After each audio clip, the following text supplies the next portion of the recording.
کیا ہر مسلمان کے لیے بیعت ہونا ضروری ہے؟ ہر مسلمان کے لیے، ہر سنی مسلمان کے لیے کسی شیخ کامل، کسی مرشد، کسی شیخ، کسی پیر کی بیعت ہونا بہت ضروری ہے۔ اور بیعت سے مراد کیا ہے؟ بیعت جو ہے بیع سے نکلا ہے، بے یہ عین، بیع کا معنی ہے بیچ دینا، اپنے آپ کو اپنے مرشد کے حوالے کر دینا۔ کس لیے؟ کہ ایک مرشد، ایک پیر اور ایک شیخ جو ہے وہ شخص ہوتا ہے جو آپ کی روح کو پاک کرتا ہے، آپ کی روح کی بیماریوں کو دور کرتا ہے۔ جیسے انسان جو ہے دو چیزوں کا مرکب ہے، ایک انسان کا جسم ہے، ایک انسان کی روح ہے، اور جسم جو ہے وہ بیمار ہو جائے تو جسم کی بیماری کے لیے ڈاکٹر یا حکیم یا طبیب ہوتے ہیں، جسمانی ڈاکٹر جسم کا علاج کرتے ہیں۔ اسی طریقے سے روح بھی بیمار ہو جاتی ہے، تو روح کی بیماری یہ ہے کہ انسان کے عقائد خراب ہو جائیں، روح کی بیماری یہ ہے کہ انسان جو ہے وہ گناہگار بن جائے، نافرمانیاں کرتا رہے، نیکیوں سے دور ہو جائے، یہ روح کی بیماری ہیں۔ اسی طرح غصہ، حسد، بغض، نفرت، تکبر، بخل، کنجوسی اور اس قسم کی جتنے بھی روح کی بیماریاں ہیں، تو ایک پیر جو ہے وہ روحانی ڈاکٹر ہوتا ہے، وہ روحانی طبیب ہوتا ہے۔ جسم کے لیے جسمانی ڈاکٹر اور روح کے لیے روحانی ڈاکٹر۔ تو جو پیر ہوتا ہے، جو شیخ ہوتا ہے، جو مرشد ہوتا ہے، وہ روحانی ڈاکٹر ہوتا ہے۔ تو وہ روحانی ڈاکٹر روح کی بیماریوں کا علاج کرتا ہے۔ جس طرح ایک مریض اپنے آپ کو ڈاکٹر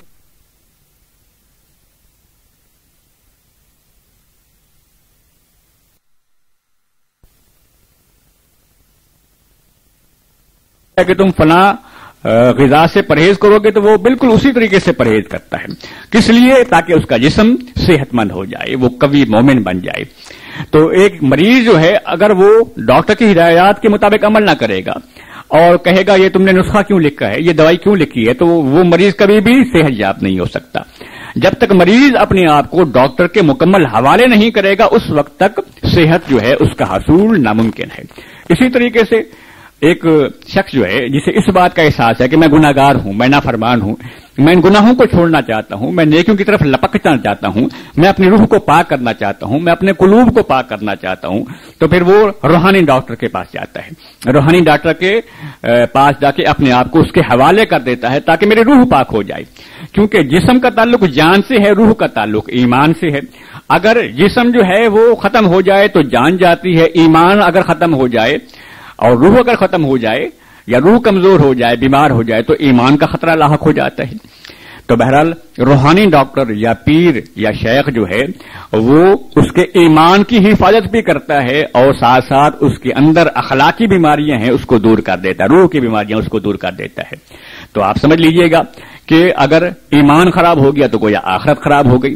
اگر جان چلی جاتی ہے تو فقط جان جاتی ہے، لیکن اگر ایمان چلا جائے گویا وہ شخص جو ہے اپنی آخرت خراب کر لیتا ہے، گویا وہ جنت میں نہیں جا سکتا۔ تو روحانی ڈاکٹر پیر جو ہے اس کی حیثیت جو ہے ہمارے جسمانی ماں باپ سے بھی زیادہ ہے، جسمانی ڈاکٹر سے بھی زیادہ ہے، کہ وہ اس کی روح کی حفاظت کرتا ہے، اس کے ایمان کی حفاظت کرتا ہے اور اسے جنتی انسان بنا دیتا ہے۔ تو اسی وجہ سے ایک پیر، ایک مرشد، ایک شیخ جسے روحانی ڈاکٹر بھی کہہ سکتے ہیں، اس کی بیعت ہونا، اپنے آپ کو اس کے حوالے کر دینا، اس کے بتائے ہوئے طریقے، اعمال اور عاد و وظائف کے مطابق جو ہے وہ عمل کرنا، یہ بہت ضروری ہے۔ اور آج کل اگر ہر سنی مسلمان اپنے آپ کو کسی شیخ کامل کے سپرد کر دے اور جیسے شیخ کامل کہے اس کے مطابق چلتا رہے تو اس کی روح بھی پاک ہو جاتی ہے، اس کا دل بھی پاک ہو جاتا ہے اور وہ خود محسوس کرتا ہے کہ اسے گناہوں سے نفرت ہونا شروع ہو گئی ہے، وہ نیکیوں سے محبت کرنا شروع کر دیتا ہے، اس کے عقائد ٹھیک ہو جاتے ہیں، اس کے اعمال پاکیزہ ہو جاتے ہیں، اس کے دل میں اللہ رسول کی محبت جو ہے بہت زیادہ ہو جاتی ہے، صحابہ اہل بیت اولیاء کرام کی محبت بہت زیادہ ہو جاتی ہے، اتباع سنت کا جذبہ اس کے اندر بڑھ جاتا ہے اور اس عبادت ریاضت کی وجہ سے اس کے چہرے پہ نور آ جاتا ہے۔ کس وجہ سے؟ کہ اس نے اپنے آپ کو ایک پیر کے حوالے کر دیا، روحانی ڈاکٹر کے حوالے کر دیا اور وہ روحانی ڈاکٹر جو ہے اس کے ایمان کی ذمہ داری لے لیتا ہے۔ اسی وجہ سے صوفیہ کرام فرماتے ہیں کہ کسی شیخ کامل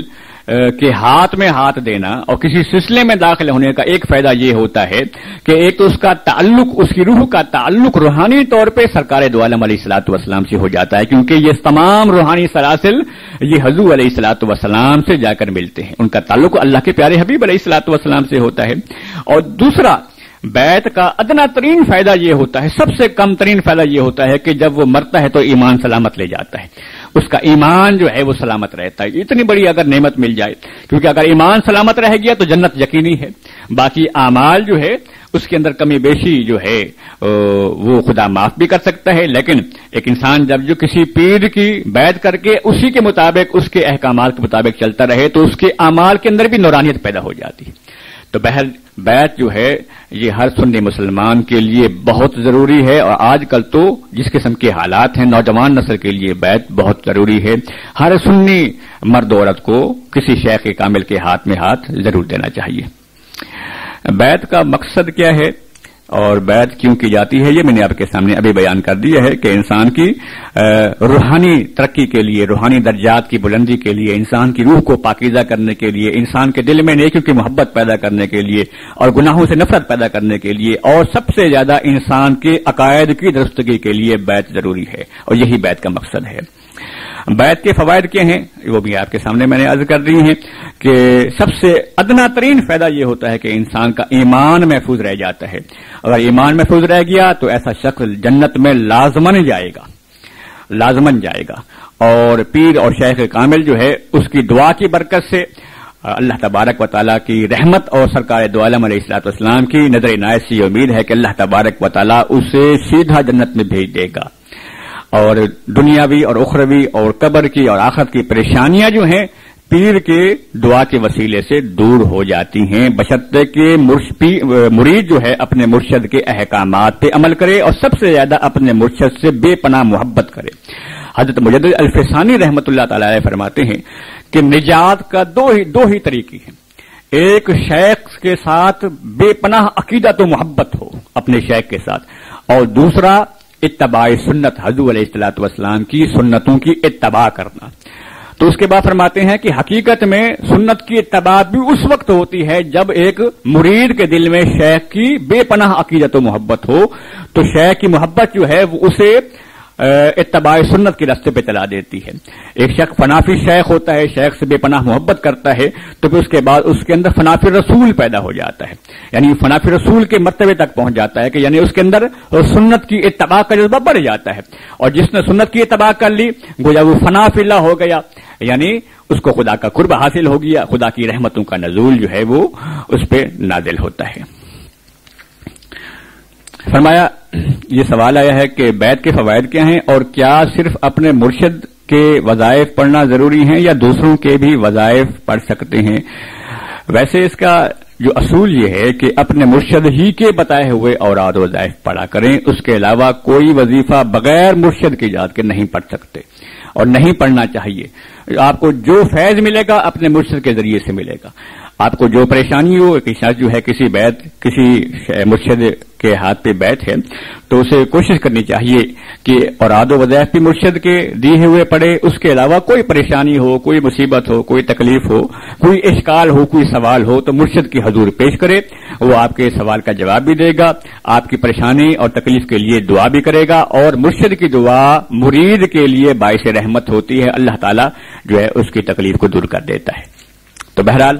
اپنے ہی شیخ کے وظائف پڑھنا ضروری ہے، کسی اور کے وظائف جو ہیں نہیں پڑھنے چاہیے، اگر پڑھنے کا شوق ہے تو پہلے مرشد سے اجازت لینا ضروری ہے۔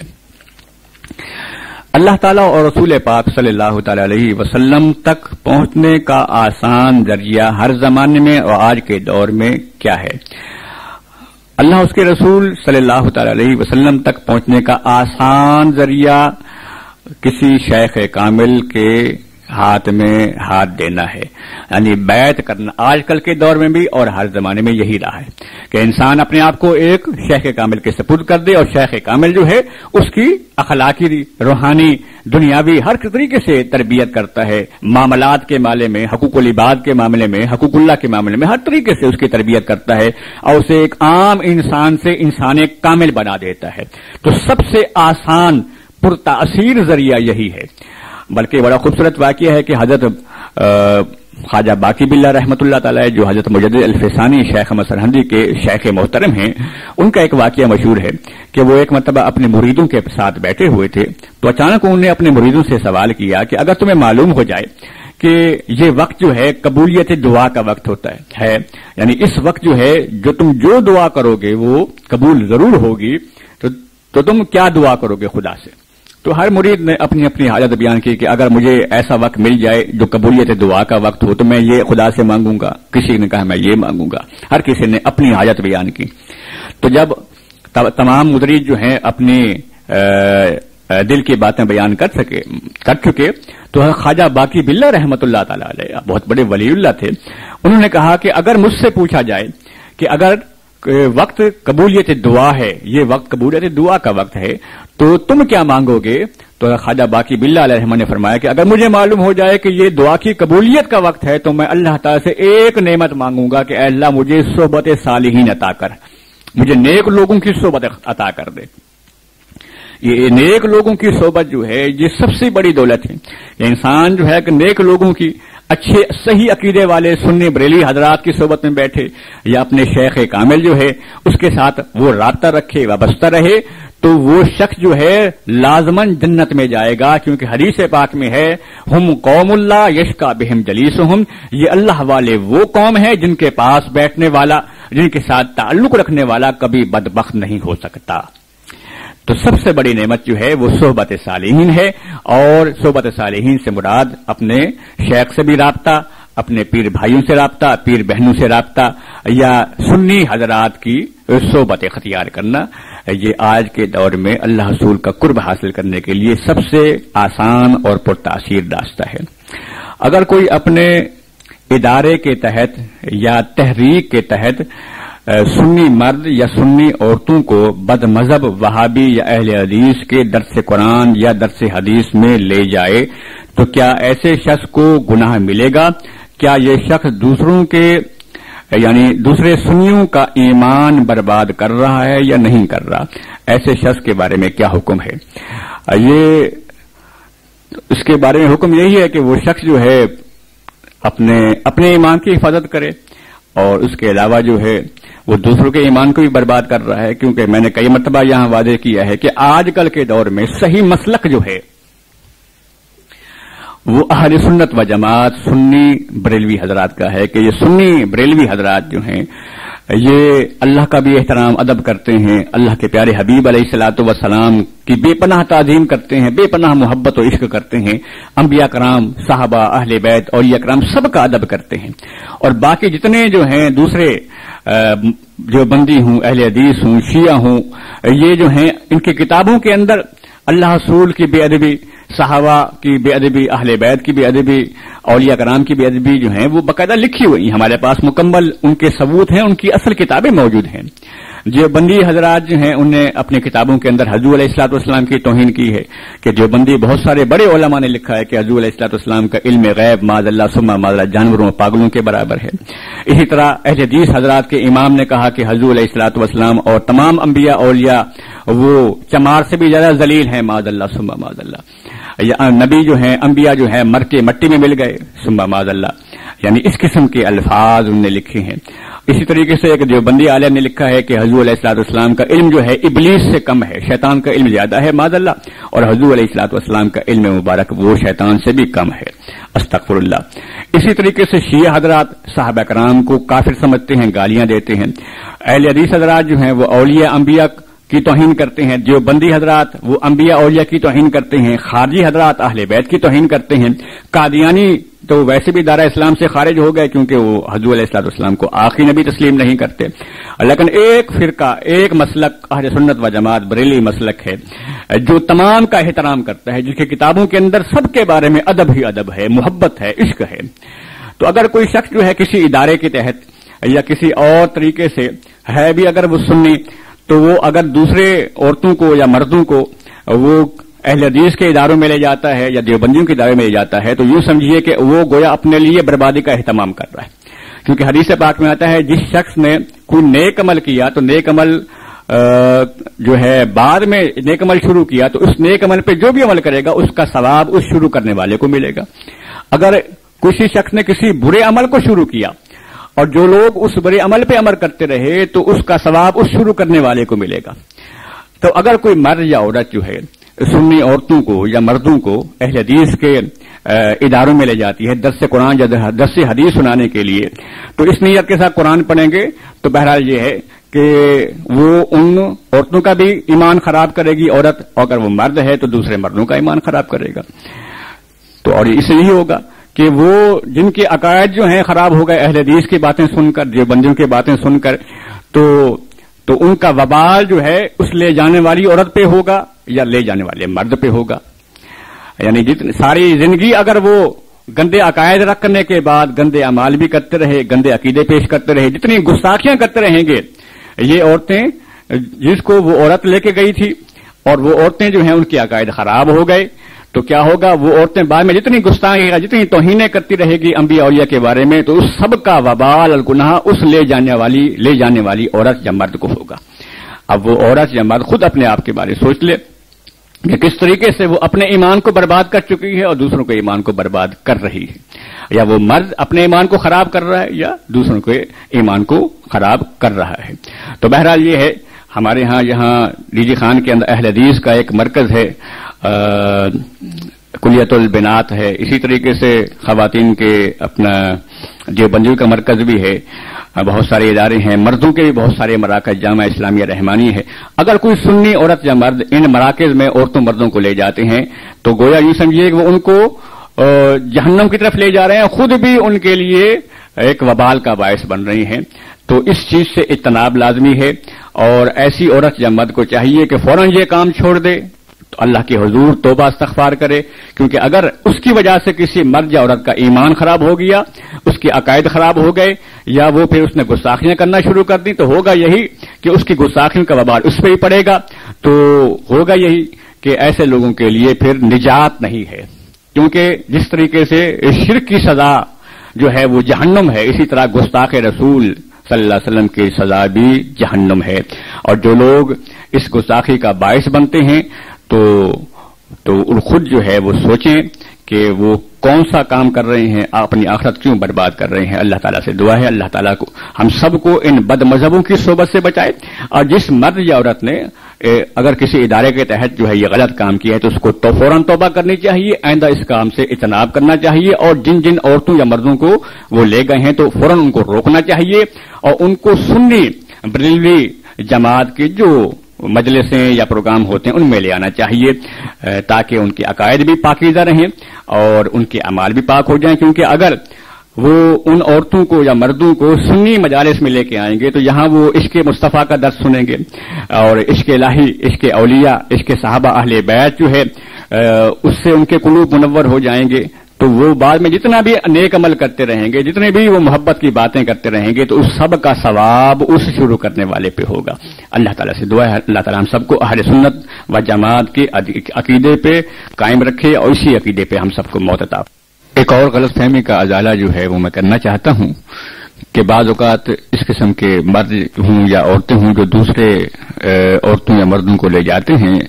ان کا یہ خیال ہوتا ہے کہ ہم تو قرآن سنانے کے لیے، حدیث سنانے کے لیے لے جا رہے ہیں تو اسی وجہ سے ہمیں ثواب ہوگا. یہ ایک بہت بڑی غلط فہمی ہے، یہ بہت بڑی گمراہی ہے، کیونکہ قرآن پاک کے بارے میں خود قرآن پاک میں آتا ہے یضل بہ کثیر و یہدی بہ کثیرا، کہ ہم قرآن کے ذریعے سے اللہ تعالیٰ فرماتا ہے کہ ہم اس قرآن کے ذریعے سے بہت سارے لوگوں کو گمراہ بھی کرتے ہیں اور بہت سارے لوگوں کو ہدایت بھی نصیب ہوتی ہے. گویا قرآن جو ہے یہ ہر بندے کے لیے باعث ہدایت نہیں ہے. جن کے دلوں کے اندر جو ہے وہ توہین کا مادہ ہوتا ہے تو اس کو کبھی بھی ہدایت نہیں مل سکتی.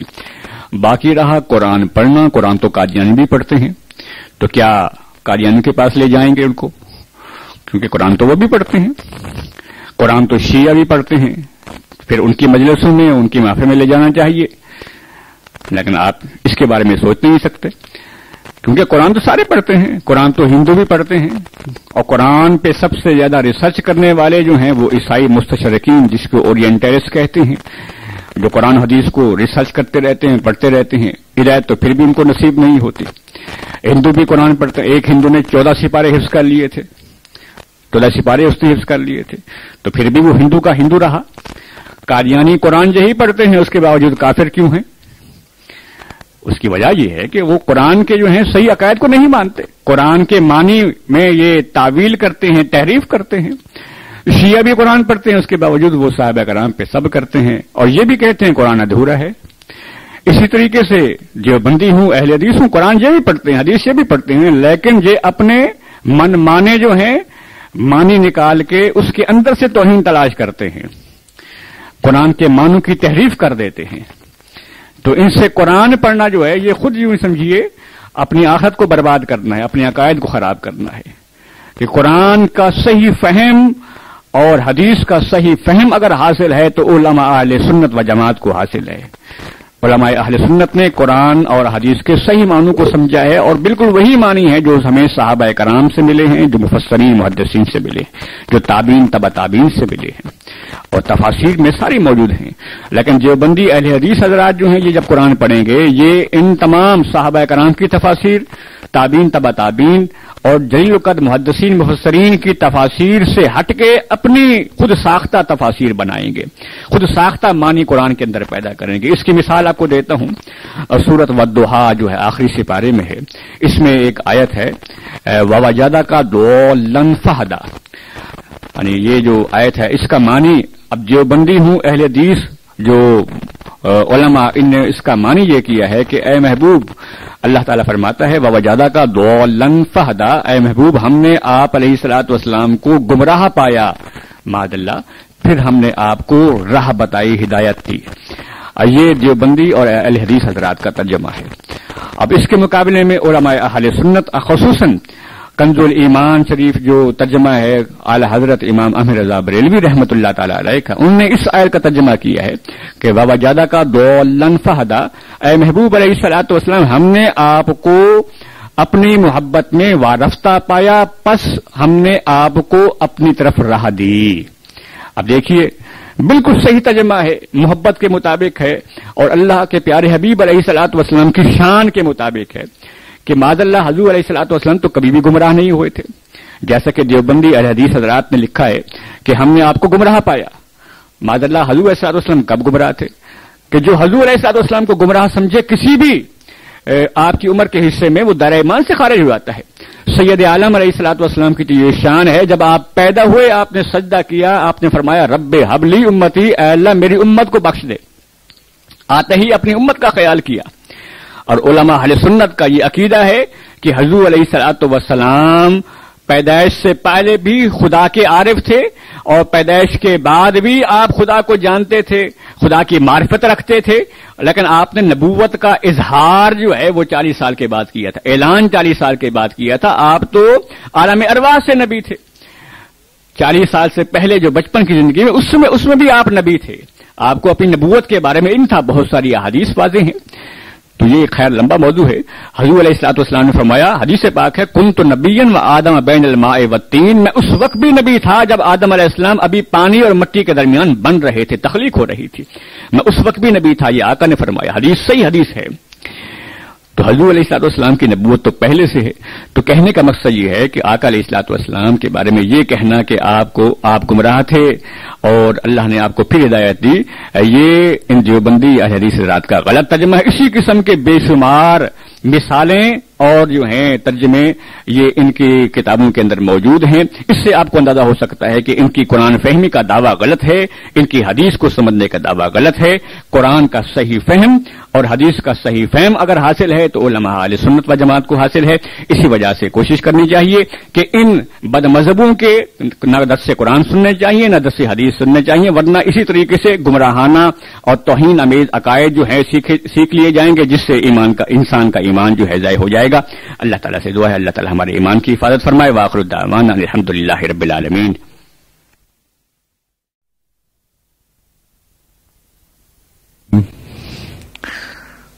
آخری سپارہ سورۃ البلد کھول لیں،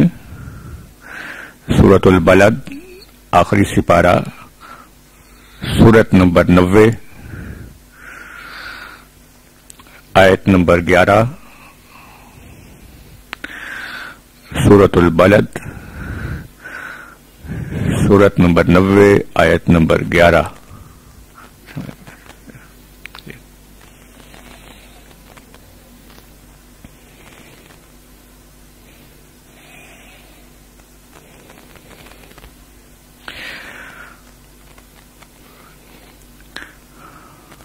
اعوذ باللہ من الشیطان الرجیم، بسم اللہ الرحمن الرحیم۔ فلاقتحم العقبة وما أدراك ما العقبة فك رقبة أو إطعام في يوم ذي مسغبة يتيما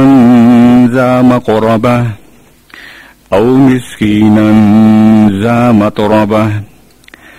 ثم كان من الذين آمنوا وتواصوا بالصبر وتواصوا بالمرحمة أولئك أصحاب الميمنة والذين كفروا بآياتنا هم أصحاب المشأمة عليهم نار مؤصدة۔ آمنت بالله صدق الله العظيم۔ إن الله وملائكته يصلون على النبي يا أيها الذين آمنوا صلوا عليه وسلموا تسليما۔ الصلاة والسلام عليك يا رسول الله، الصلاة والسلام عليك يا نبي الله، الصلاة والسلام عليك يا خاتم النبيين، الصلاة والسلام عليك يا رحمة للعالمين، الصلاة والسلام عليك يا مراد العاشقين، الصلاة والسلام عليك يا أنيس القريبين، الصلاة والسلام عليك يا سيد المرسلين۔